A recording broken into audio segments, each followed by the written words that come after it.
भारत और मालदीव के संबंध नई दिशा की ओर बढ़ते हुए नजर आ रहे हैं। प्रधानमंत्री नरेंद्र मोदी शुक्रवार को 2 दिवसीय दौरे पर मालदीव पहुंचे, जहां माले के वेलाना अंतर्राष्ट्रीय हवाई अड्डे पर मालदीव के राष्ट्रपति मोहम्मद मुइज्जू ने उनका शानदार स्वागत किया। मालदीव के राष्ट्रपति मोहम्मद मुइज्जू ने भारत के साथ मजबूत द्विपक्षीय संबंधों की पुष्टि करते हुए कहा कि भारत लंबे समय से मालदीव का सबसे करीबी और सबसे भरोसेमंद साझेदार रहा है। Indian delegation, ministers, esteemed guests, ladies and gentlemen, Assalamu alaikum and a very good evening. It is a profound pleasure to welcome Your Excellency and the distinguished members of the Indian delegation to the Maldives.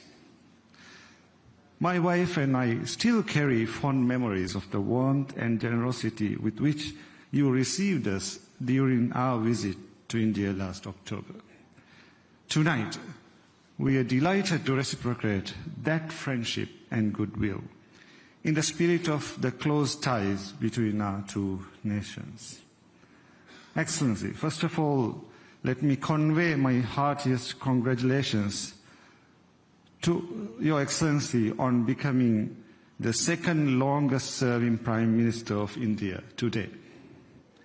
This remarkable milestone, 4,078 consecutive days in office, is a testament to your unwavering commitment to public service and dedication to the progress and prosperity of the Indian people. Wishing Your Excellency continued success as you lead India towards greater heights. Excellency, this year marks 60 years of diplomatic relations between the Maldives and India. A milestone that reflects not only our shared history, but also the depth and resilience of our partnership.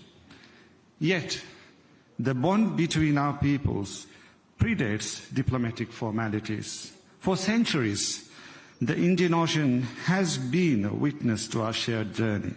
As traders, travelers, and neighbors, we exchanged goods, stories and ideas across these waters for centuries. It is the same ocean that unites us today, with ties that no tide can break. Excellency, India has long stood as the Maldives' closest and most trusted partner. Our collaboration spans a wide range of areas, from security and trade to healthcare, education, and beyond, touching the everyday lives of our citizens. आज का दिन भारतीय वीरों के अदम्य साहस और वीरता की कहानी को याद करने का है। आज पूरा देश कारगिल विजय दिवस मना रहा है। आज ही के दिन साल 1999 में भारत ने पाकिस्तान को कारगिल में करारी शिकस्त दी थी। भारत मां के सपूतों के हौसले और बलिदान के सामने पाकिस्तान को घुटने टेकने पर मजबूर होना पड़ा था। ऐसे में इस दिन को याद करते हुए पूरा देश कारगिल विजय दिवस मना रहा है। इसी कड़ी में द्रास में कारगिल विजय दिवस के मौके पर युद्ध में कर्तव्य निभाते हुए अपने प्राणों की आहुति देने वाले वीर सैनिकों के परिवारों को 26वें कारगिल विजय दिवस के अवसर पर युद्ध स्मारक पर योद्धाओं को श्रद्धांजलि अर्पित कर रहे हैं। आज का दिन भारतीय वीरों के अदम्य साहस और वीरता की कहानी को याद करने का है। आज पूरा देश कारगिल विजय दिवस मना रहा है। आज ही के दिन साल 1999 में भारत ने पाकिस्तान को कारगिल में करारी शिकस्त दी थी। भारत मां के सपूतों के हौसले और बलिदान के सामने पाकिस्तान को घुटने टेकने पर मजबूर होना पड़ा था। ऐसे में इसी दिन को याद करते हुए पूरा देश कारगिल विजय दिवस मना रहा है। इसी कड़ी में द्रास में कारगिल विजय दिवस के मौके पर युद्ध में कर्तव्य निभाते हुए अपने प्राणों की आहुति देने वाले वीर सैनिकों के परिवार 26वें कारगिल विजय दिवस के अवसर पर युद्ध स्मारक पर योद्धाओं को श्रद्धांजलि अर्पित कर रहे हैं।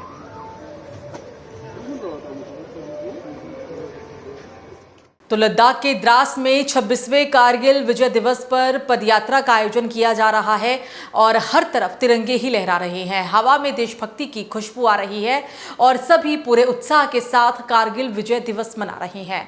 बता दें, हर साल 26 जुलाई को भारत में कारगिल विजय दिवस बड़े गर्व और सम्मान के साथ मनाया जाता है। ये सिर्फ एक तारीख नहीं, बल्कि भारत की सैन्य शक्ति, जवानों की बहादुरी और देशभक्ति का प्रतीक है। इसी कड़ी में आज कारगिल की ऊंचाई वाली बर्फीली पहाड़ियों पर पदयात्रा निकाली जा रही है। लद्दाख के द्रास में 26वें कारगिल विजय दिवस पर पदयात्रा का आयोजन किया गया है। हर तरफ तिरंगे लहरा रहे हैं, हवा में देशभक्ति की खुशबू आ रही है और सभी पूरे उत्साह के साथ कारगिल विजय दिवस मना रहे हैं। बता दें कि हर साल 26 जुलाई को भारत में कारगिल विजय दिवस बड़े गर्व और सम्मान के साथ मनाया जाता है। ये सिर्फ एक तारीख नहीं, बल्कि भारत की सैन्य शक्ति, जवानों की बहादुरी और देशभक्ति का प्रतीक है। इसी कड़ी में आज कारगिल की ऊंचाई वाली बर्फीली पहाड़ियों पर पदयात्रा निकाली जा रही है। देखो, आज देश नमन कर रहा है ऐसे वीर पराक्रमी जिन्होंने अपना सर्वोच्च बलिदान देश के लिए किया। वो दिन देश याद कर रहा है जब 6 मई 1999 को पाकिस्तान ने जो हिमाकत की थी और भारत के वीर जवानों ने उनको नेस्तनाबूद किया। और आज 26 तारीख ये कारगिल विजय दिवस, जहां हम कारगिल विजय की दिवस मना रहे हैं और दूसरी ओर उन बहादुर सैनिकों को सैल्यूट कर रहे हैं। और अब वह दिन आपने देखा कि चाहे सर्जिकल स्ट्राइक हो, एयर स्ट्राइक हो, अब ऑपरेशन सिंदूर, भारतीय सेना किसी से कम नहीं। और ऑपरेशन सिंदूर में तो दुनिया हतप्रभ कि भारतीय सेना ने मात्र कुछ मिनटों के अंदर ही पाकिस्तान के इरादों को नेस्तनाबूद कर दिया और भारत के इंडिजिनस अस्त्र शस्त्रों से। इसीलिए भारत हतप्रभ है, इसीलिए दुनिया हतप्रभ है। भारत के इस जाबाज जो जवानों ने एक करतब दिखाया, मैं सैल्यूट करना चाहता हूं। और आज के दिन जो हजारों किलोमीटर की सरहद पर जो सैनिक मां भारती की सेवा कर रहे हैं, हमारे प्यारे न्यारे तिरंगे की रक्षा, उनको मैं सैल्यूट करना चाहूंगा, क्योंकि आज का दिन बहुत अहम है। आज 26 साल हो गए कारगिल विजय के और इस विजय पर उन सभी जिन्होंने अपना सर्वोच्च न्यौछावर किया है, उनको मेरा नमन है। आज भी हमारी मेक इन इंडिया जो टेक्नोलॉजी है वो दुश्मन को जवाब दे सकती है। बिल्कुल, आपने देखा कि हमारे इंडिजिनस सिस्टम ने ही तो पाकिस्तान के 12 एयर बेस ध्वस्त कर दिए गए। जो पाकिस्तान समर्थित जो आतंकवादी अड्डे थे 9 उनको नेस्तनाबूद कर दिया। प्रधानमंत्री नरेंद्र मोदी जी ने क्या कहा था बिहार की धरती से कि जिन्होंने हमारी बहनों के सिंदूर के साथ खिलवाड़ किया है उनको मिट्टी मिला दिया जाएगा। हमारे भारत की सेना ने वो कर्तव्य, वो कारनामा दिखाया, जज्बा दिखाया। और आज जो भारत है ना, अब इंपोर्टर नहीं रहा, अब तो ये एक्सपोर्टर हो गया है। वो दिन भी याद करो। और आज का दिन दुनिया के 92 कंट्रीज को हम एक्सपोर्ट कर रहे हैं। क्या? अस्त्र शस्त्र, रक्षा के। हमारा एक्सपोर्ट लगभग 23,622 करोड़ रुपया हो गया। आगे का लक्ष्य इस बार का 50,000 करोड़ का लक्ष्य है एक्सपोर्ट करने का, और 2029 में लगभग 3 लाख करोड़ का रक्षा एक्सपोर्ट करने का लक्ष्य। यह भारत के इंडिजिनस सिस्टम है। हम मजबूत हुए हैं। दुनिया की किसी सेना से हम कम नहीं। 26वें कारगिल विजय दिन के उपलक्ष्य में माय भारत के 3000 से अधिक वॉलंटियर ने पदयात्रा के द्वारा देश के लिए, मातृभूमि के लिए अपना सर्वोच्च बलिदान देने वाले हमारे देश के वीर जवान को श्रद्धांजलि अर्पित करी है।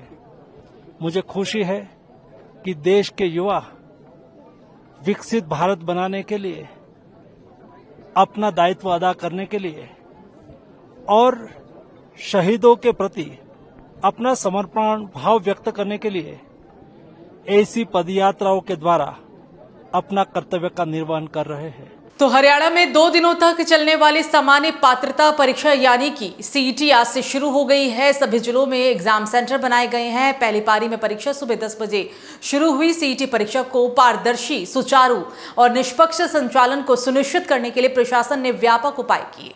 परीक्षा केंद्रों पर सीसीटीवी कैमरे लगाए गए ताकि परीक्षा की निगरानी की जा सके और किसी भी अनुचित गतिविधि को रोका जा सके। हरियाणा में 2 दिनों तक चलने वाली सामान्य पात्रता परीक्षा यानी कि सीईटी आज से शुरू गई है। सभी जिलों में एग्जाम सेंटर बनाए गए हैं। पहली पारी की परीक्षा सुबह 10 बजे से शुरू हो गई। सीईटी परीक्षा को पारदर्शी, सुचारू और निष्पक्ष संचालन को सुनिश्चित करने के लिए प्रशासन ने व्यापक उपाय किए। परीक्षा केंद्रों पर सीसीटीवी कैमरे लगाए गए हैं ताकि परीक्षा की निगरानी की जा सके और किसी भी अनुचित गतिविधि को रोका जा सके। जी आपके सामने है, हमने क्या कहते हैं जो भी 200 मीटर तक बैरिकेडिंग करी हुई है। कोई भी प्राइवेट व्यक्ति या कोई भी प्राइवेट व्हीकल भी नहीं आपको यहाँ दिखेगा और हमारी जो ड्यूटियाँ हैं तैनात है, एडमिट कार्ड चेक कर रहे हैं, अंदर जा रहे हैं लोग और ट्रैफिक का भी देखकर आएंगे एकदम सुचारू रूप से। बस स्टैंड से लेकर सेक्टर 5 के हमने धरना स्थल को बना दिया था बस स्टैंड, वहाँ से सारी बसेस एकदम विदाउट ऑब्स्ट्रक्शन स्मूथली आ पा रही है। Things are under control. Panchkula में बच्चे पेपर देने आ रहे हैं, वो ज़्यादातर करनाल और कैथल जिले से आ रहे हैं, तो उनके लिए हमने अगर एडवांस में आ रहे हैं उनके भी अरेंजमेंट कर रखे थे। धर्मशालाएँ और जो कम्युनिटी सेंटर्स है रिक्वेस्ट किए थे और मेरे पास जो भी इंफॉर्मेशन है, कल रात को लगभग 500 बच्चे जो है अपने अभिभावकों के साथ में अकेले भी इन धर्मशालाओं में रुके हैं। और अब जो बस स्टैंड पर सुबह से हमारी टीमें तैनात है, हमने फीडर बस सर्विस लगा रखी है। करनाल और कैथल से जो बच्चे आ रहे हैं उनको फीडर बस के थ्रू हम उनके एग्जाम सेंटर्स तक छोड़ रहे हैं। और जैसा मैं अभी मौका निरीक्षण में देख रही हूँ, मेजॉरिटी बच्चे अपने एग्जाम सेंटर्स पर पहुँच भी चुके हैं फीडर सर्विस के थ्रू। कई सेंटर्स पर हमें कोई दिक्कत नजर नहीं आ रही है। जो पंचकुला जिले के बच्चे थे उनको यमुनानगर जाना था, उनके लिए भी हमने बसें सुबह 4 बजे से चला रखी है और वो सब बच्चे भी अपने समय के अनुसार सारे यमुनानगर के लिए रवाना हो गए थे बसेस के अंदर। बल्कि कुछ ऐसे भी बच्चे थे जो दूसरे स्टेशन के लिए भी हमारे पास आ गए थे, जो पहले से इन्फॉर्मेशन नहीं थी हमारे पास, बट उनके लिए भी हमने उन्हें गाड़ियों से भी भेजा है उनके एग्जाम सेंटर्स। और जो लेट आए हैं उनको भी स्पेशल गाड़ियों से हमने जो है यमुनानगर तक पहुंचाया है। तो ऐसी अभी तक कोई दिक्कत किसी भी बच्चे को जो ट्रांसपोर्टेशन को लेकर है वो नहीं आ रही। कारगिल विजय दिवस के अवसर पर हर तरफ शहीद जवानों को श्रद्धांजलि दी जा रही है।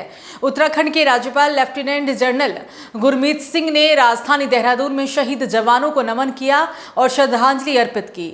इस मौके पर राजधानी में एक विशेष कार्यक्रम का भी आयोजन किया गया, जिसमें राज्यपाल ने शहीद स्मारक पर पुष्प अर्पित कर वीर जवानों को याद किया। कार्यक्रम में मौजूद शहीद जाबाजों के परिवारों को राज्यपाल ने सम्मानित किया और उनकी हौसला अफजाई भी की। कारगिल विजय दिवस के अवसर पर हर तरफ शहीद जवानों को श्रद्धांजलि दी जा रही है। उत्तराखंड के राज्यपाल लेफ्टिनेंट जनरल सेवानिवृत्त गुरमीत सिंह ने राजधानी देहरादून में शहीद जवानों को नमन किया और श्रद्धांजलि अर्पित की। इस मौके पर राजधानी में एक विशेष कार्यक्रम आयोजित किया गया, जिसमें राज्यपाल ने शहीद स्मारक पर पुष्प अर्पित कर वीर जवानों को याद किया। कार्यक्रम में मौजूद शहीद जांबाजों के परिवारों को राज्यपाल ने सम्मानित किया और उनकी हौसला अफजाई की। राज्यपाल ने ANI न्यूज़ से बातचीत में कहा कि इन शहीदों से हमें बहुत कुछ सीखने की ज़रूरत है।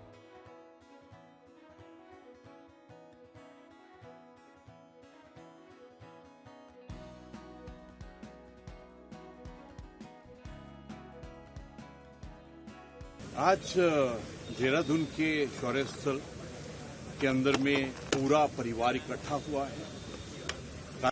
विजय दिवस के उस घड़ी के अंदर में अपने जाबाजों को, जिन्होंने हमको कारगिल कॉन्फ्लिक्ट के अंदर में विजय दिलाई थी, उनको नमन करने के लिए, ट्रिब्यूट्स करने के लिए और श्रद्धांजलि देने के लिए आज हमारे लिए जरूरी है कि हम सबक सीखें कि उन्होंने हमको किस प्रकार से किस सुप्रीम सेक्रीफाइस से किया था।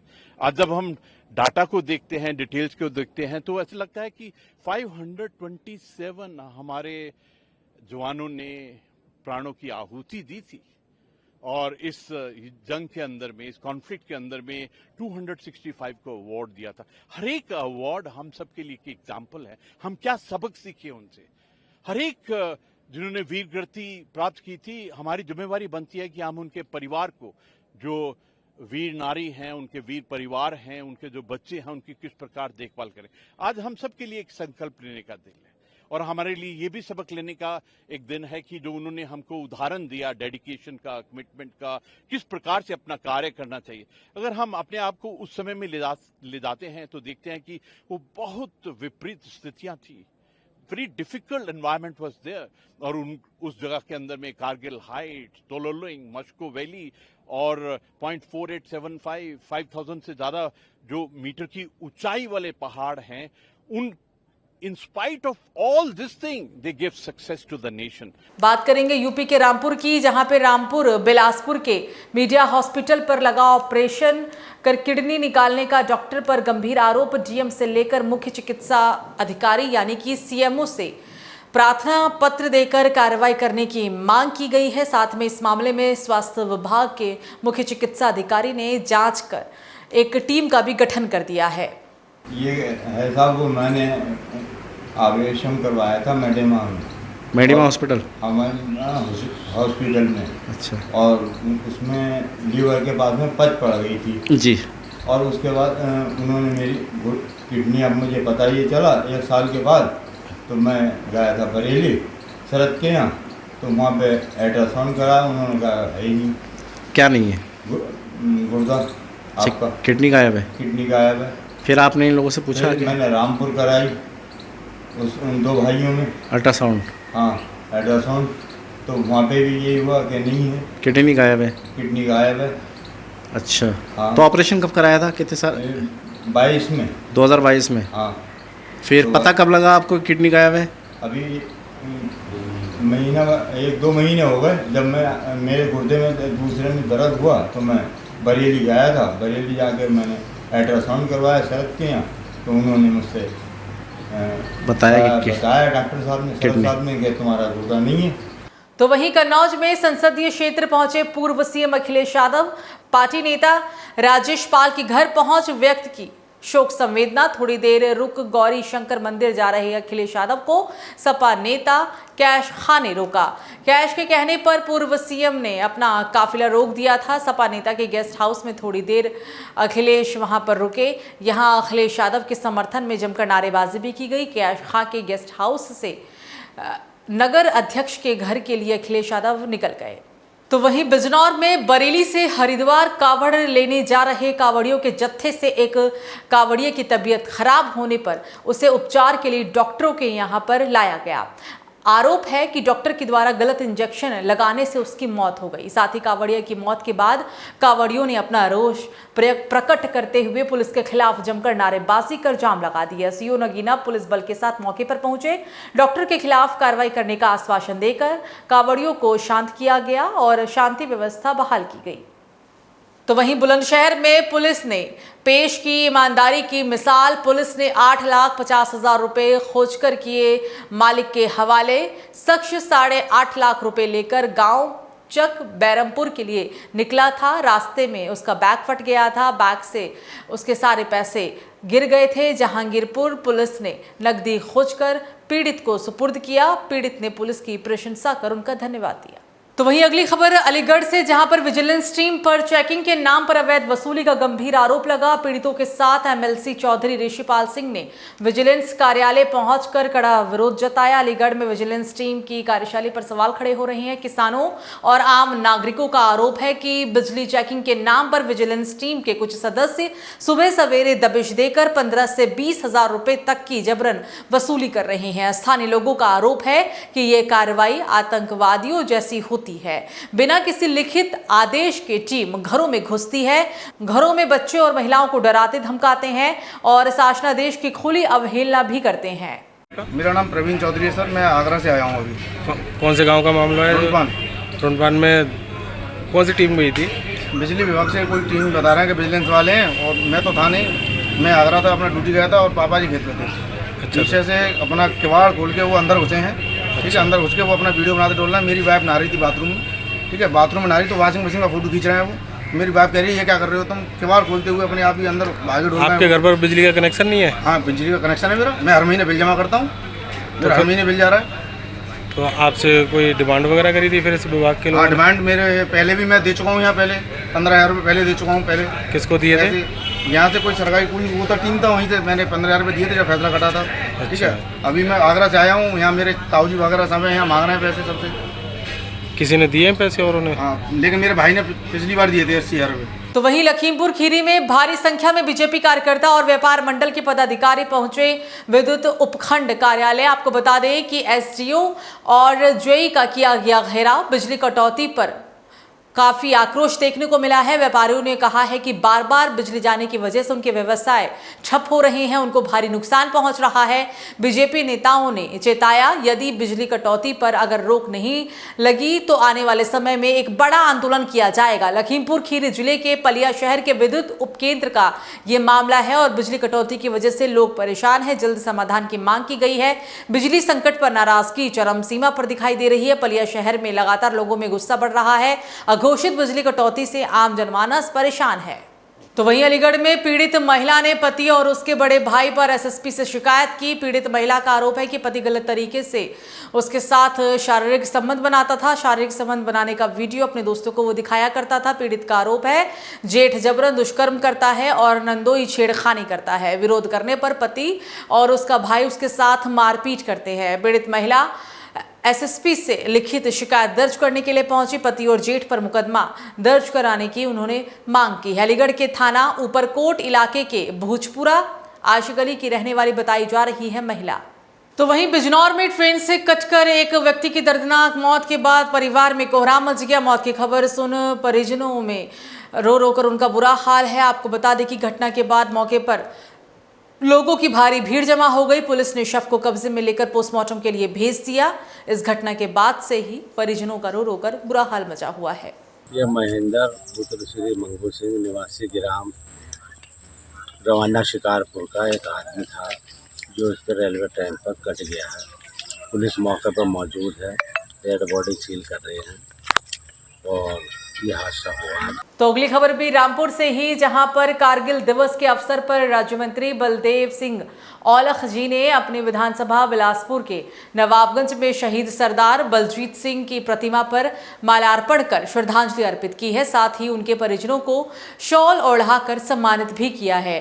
मीडिया से बात कर राज्य मंत्री बलदेव सिंह औलख ने कहा कि युद्ध में शहीद बलजीत सिंह ने अपने प्राणों की आहुति दी थी, जिसको कभी भुलाया नहीं जा सकता। बिलासपुर में सुनहरों पन्नों पर शहीद बलजीत सिंह का नाम दर्ज किया जाएगा।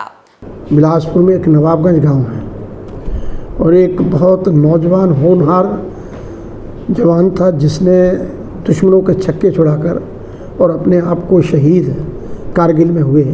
आज उनके हम मूर्ति पे माल्यार्पण करके उनके परिवार को सम्मानित करके, और गांव के बहुत सारे लोग थे और वहाँ पे उनको सम्मान करके हम लोग अभी आए हैं कि ये एक इतिहास है कि हमारे जो स्वर्गीय शहीद बलजीत सिंह जी, उन्होंने दुश्मनों को छक्के छुड़ाकर अपने आप को शहीद हुए।